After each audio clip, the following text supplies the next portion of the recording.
আছে না এরকম করে রাখবে না, তোর অ্যাঙ্গেল চলে যাবে কভারের দিকে।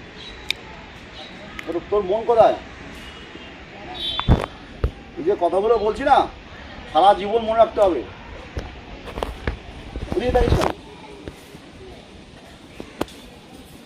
2-3টে ছেলেকে ব্যাট করাবো আমি, তারপরে নেট চালু করে দেবো আমি। আধা ঘন্টা সেটা করেছি আমি। এত সময় কোনো ক্লাব দেবে না, এত অবাক করবে না ঘরের মধ্যে। ক্লাব চাই বিজনেস। উইকেট যদি আমার এখানে শেষ হয় তাহলে আমি সবসময় first down, second down, third down 3 নম্বর স্ট্যান্ড থেকে কাজটাকে রাখবো ওই দিকের। তোমার কেউ শোন, 3 নম্বর স্ট্যান্ড, 3 নম্বর উইকেট, শেষের 3টে উইকেট থেকে কাজ রাখবো। তাতে কী হবে, আমার এই জোন ক্লিয়ার হবে।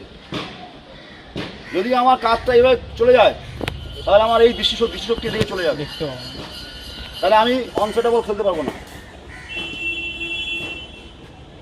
অনসাইড যদি ব্লক থাকে তাহলে মাথায় রাখতে হবে তোমার কাজ ঘুরে গেছে, তোমার খেলাই হবে না, তোমার টার্গেট হয়ে যাবে, তুমি বোলারে ফ্লিক খেলতে পারবে না, পুল খেলতে পারবে না। যে পায়ের বলস আছে না, পায়ের বলস, ঠিক আছে, দুটো বলস আছে, একটা গড়ের এখানটা, একটা হিটের এখানটা। মাথায় রাখতে হবে ক্লাম আছে না, ক্লাম, এরকম বাড়িতে ক্লাম লাগায় না, লাগানোর পরে বাসটার উপর দিয়ে দেয়, তা মাচা মতো করে ব্যালেন্স রাখার জন্য। হ্যাঁ, তো ব্যালেন্স রাখার জন্য আমি এইটাকে এরকমই আটকে রাখবো, হাতে আমার বডি এদিকেও যাবে না এদিকেও যাবে না, শুড বি স্টিল। যত বডি এখানে স্টিল থাকবে তত কিন্তু মাথায় রাখবে যে তোমার সুইং খেলতে সুবিধা হবে, বলের মুভমেন্ট করতে পারবে, যত নিজেকে সোজা রাখতে পারবে। এটা কিন্তু 100% ক্রুশাল পয়েন্টের কথা বলছিলাম। তুমি যে লেভেলে ক্রিকেট খাও না কেন আর যেখানেই খাও না কেন,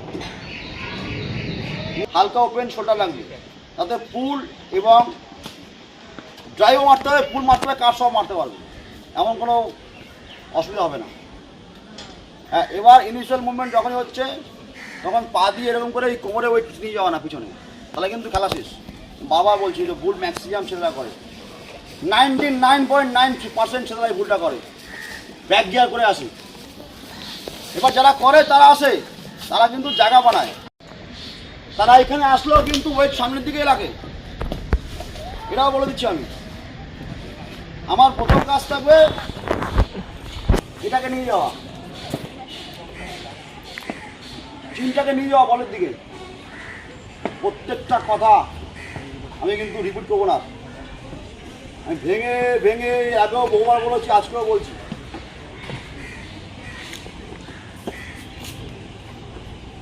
আমি কিন্তু রিপিট করবো না, বলে দিচ্ছি। আমি প্রতিটা কথা কিন্তু একবারই বলবো, শুনে নেবে। এ স্কোয়ার প্লাস বি স্কোয়ার সূত্র স্যারেরা দিয়ে প্রতিজনের খাতায় লিখে দেয় না, বোর্ডে একবারই দেখাবে, সবাই দেখে নেবে, যার দেখার ইচ্ছা হবে দেখে নেবে, না কাছে ফেল করে যাবে, কোনো অসুবিধা নেই আমার। বুঝে গেলে? বুঝতে পারিস নি কে কে বল দেখি? যেটা বলেন আপনি হচ্ছে থার্ড স্ট্যাম্পে থাকবে, যেটা যখন ব্যাটিং এর সময় এই থার্ড স্ট্যাম্প কোনটা? আমি যখন দাঁড়িয়ে আছি তখন আমার এই লাইনে যেটা পড়ছে, আমার বাঁ চোখ সোজাসুজি যে স্ট্যাম্পটা পড়ছে, 3 নম্বর স্ট্যাম্পটা দিক থেকে, বোলারের এই বোলারের লেগ স্ট্যাম্প, ওই বোলিং এন্ডের লেগ স্ট্যাম্প, যেটা তিনটেই কভার, এই সাইডে 3 নম্বর।